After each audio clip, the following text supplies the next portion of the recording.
The headlines from the weekend didn't offer the kind of soothing balm the markets were hoping for. There was no sign of a reflexive bounce, no reassuring policy shift, just cold, hard medicine. Even President Trump weighed in, saying, "Sometimes you have to take your medicine."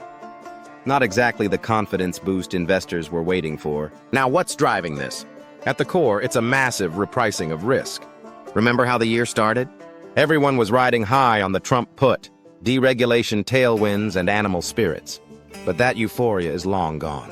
The Fed hinted on Friday that the Fed put is struck at a much lower level than markets hoped, and the bond market didn't exactly cheer. We're looking at a landscape where trade and fiscal headwinds are not only real, they're gaining momentum. Front-loaded demand ahead of tariffs is fading. Inflation expectations are climbing, and that's hitting real disposable incomes.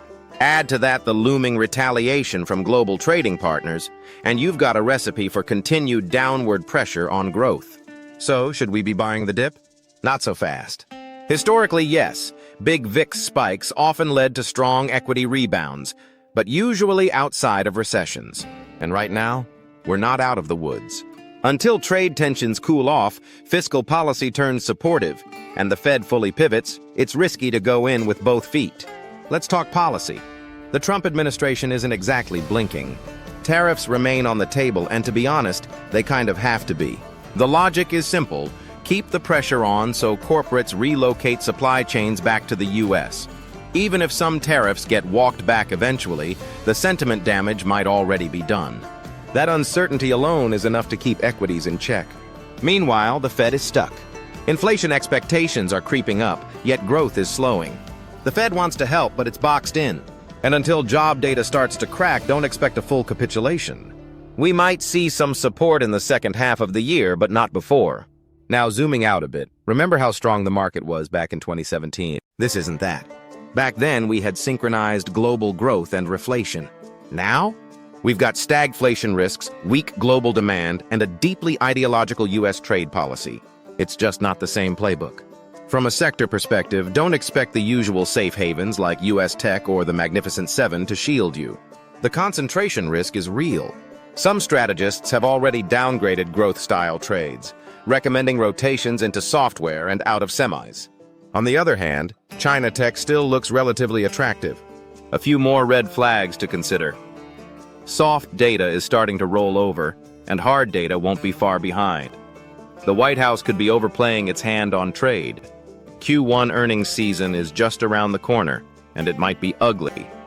U.S. forward PE is still at 19x, not exactly cheap. Positioning is still elevated, no real capitulation yet, but there are some bright spots. Trump's tariff policy has forced over 50 countries to the negotiating table, including Taiwan, Vietnam, Japan, and India. Some are ready to slash trade barriers aggressively. If there's any off-ramp to this madness, it might come from allies looking to strike quick deals. For example, Israel is already in Washington this week trying to cut a better tariff deal. But here's the kicker.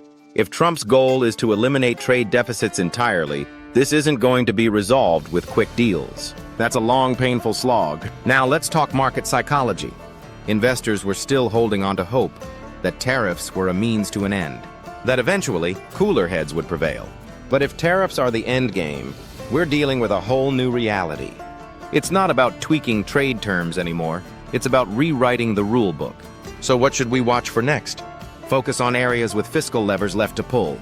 China is likely to step up with stimulus. Think infrastructure, property, consumer support.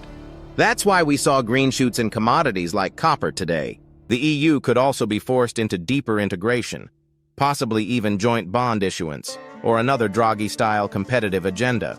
And lastly, keep an eye on today's meeting between Trump and Netanyahu. If there's a credible path to de-escalation, it might just start there. All right, folks, that's it for today. The bottom line? Volatility is here, and it's not going away just yet. Be cautious, stay informed, and remember, hope is not a strategy. If you found this video helpful, drop a like, subscribe, and let us know in the comments what you're watching most closely in this market. Stay safe out there, and we'll see you next time.